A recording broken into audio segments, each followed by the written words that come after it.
Bom dia a todos. Estamos aqui dando continuidade ao nosso estudo do livro de Daniel. Já estamos avançando para os capítulos finais e hoje estudaremos um pouco sobre o capítulo 8. Um capítulo importante. O capítulo 8 e o capítulo 9 do livro de Daniel são importantíssimos, né? Deles dependem a compreensão de muitas das coisas que acontecem dali em diante, de forma especial no Novo Testamento e mais ainda no tempo do fim. A gente vai estudar um pouco hoje sobre esse capítulo 8, amanhã, claro, sobre o capítulo 9, e a gente precisa estar atento para não deixar passar despercebido nenhum detalhe, né? É um livro complexo, o assunto é delicado, é verdade, mas é importante, é fundamental. Queria lembrar você para dar o like no vídeo, fazer algum comentário, alguma pergunta, se for possível, não sei como funciona. E se interessar, se inscreve no canal. O YouTube pode entender que esse assunto é um assunto relevante e de repente oferecer a outras pessoas, né? Mas depende de nós. Muito bem. Capítulo 8 de Daniel diz assim: no ano terceiro do reinado do rei Belsazar, eu, Daniel, tive uma visão depois daquela que tivera a princípio. No capítulo 7, que a gente estudou ontem, no estudo passado, Daniel teve uma visão.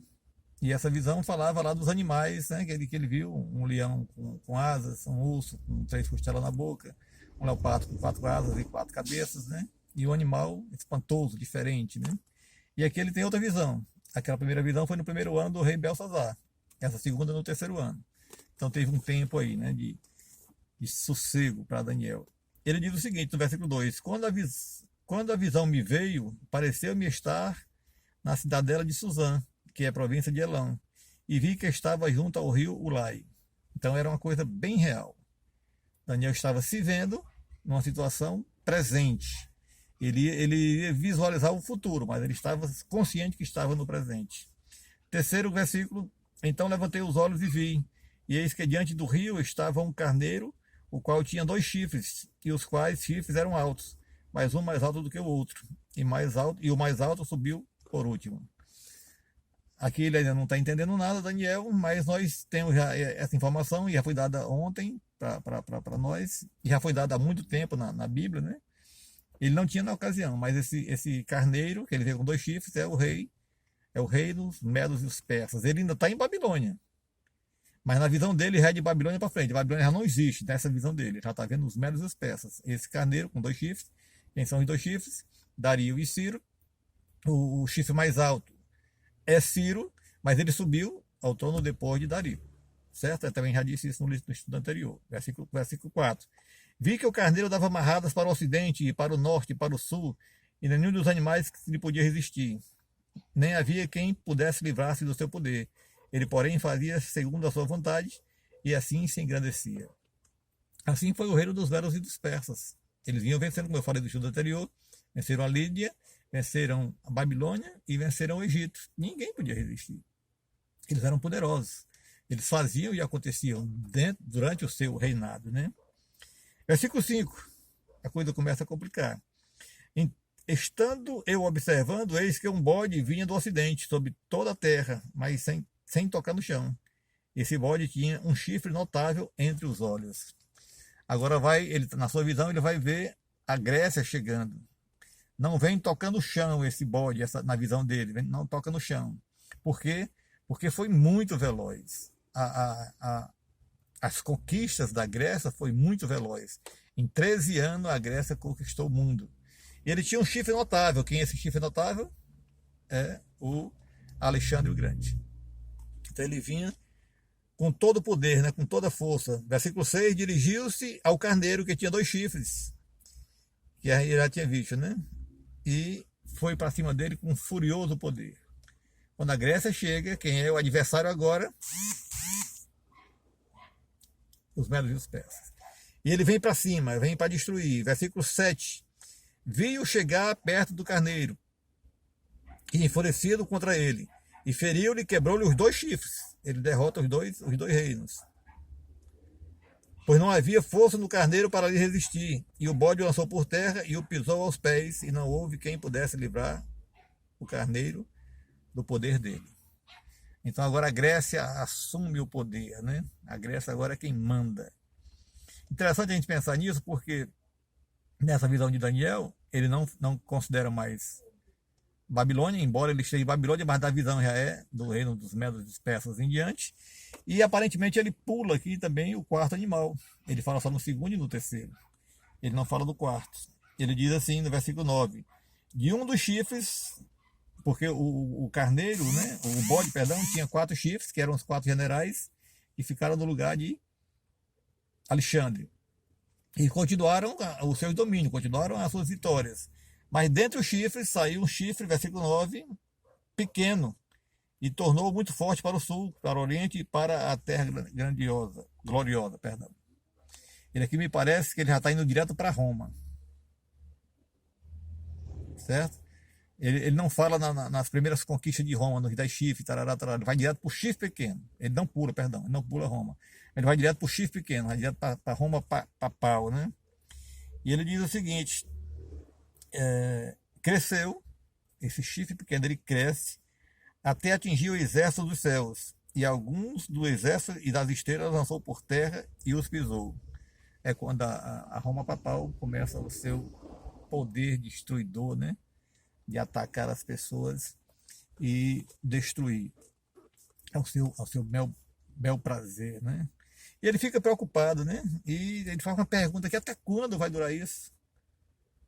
Ele vê essa Roma destruindo, né? Esse chifre pequeno acabando com tudo, desfazendo as coisas de Deus. E até quando vai durar isso? Essa pergunta está no versículo 13. E a resposta está no versículo 14. Um anjo diz para ele a resposta.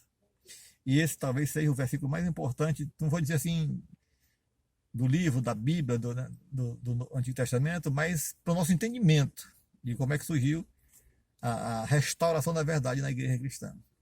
A resposta é: ele me disse, até 2.300 tardes de manhã e o santuário será purificado.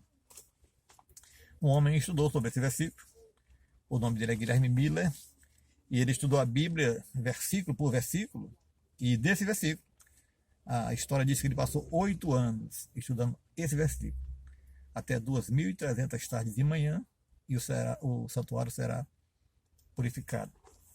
E Guilherme Miller, ele cria o movimento millerita baseado nesse versículo.